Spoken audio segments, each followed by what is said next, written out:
बकरा ईद पे बकरा क्यों काटते हो, इससे हमारे देश को क्या फायदा है, वगैरह वगैरह सवाल करने वालों को ये वीडियो भेज देना। बकरा ईद एक ऐसा त्योहार है, अगर आप पूरी दुनिया के सारे जितने भी फेस्टिवल मनाए जाते हैं उनके टोटल खर्चे को कैलकुलेट किया जाए और बकरा ईद के अकेले एक दिन के खर्चे को कैलकुलेट किया जाए तो बकरा ईद पे सारे त्योहारों को मिलाकर के 20% ज्यादा खर्चा आता है। और जिसका प्रॉफिट पूरा किसानों के पास जाता है, वो कैसे ये मैं आपको बताता हूँ।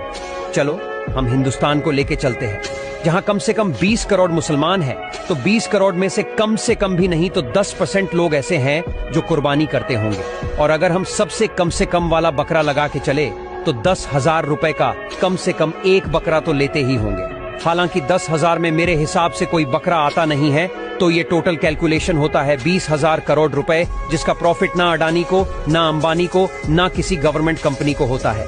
ये सीधा हमारे किसान भाइयों को होता है, जिसमें 90% जो है वो नॉन मुस्लिम है। और बात यहीं पे खत्म नहीं होती, इसके बाद हम मुसलमानों पे फर्ज होता है कि हम कुर्बानी का जो गोश्त है वो गरीबों में तकसीम करें।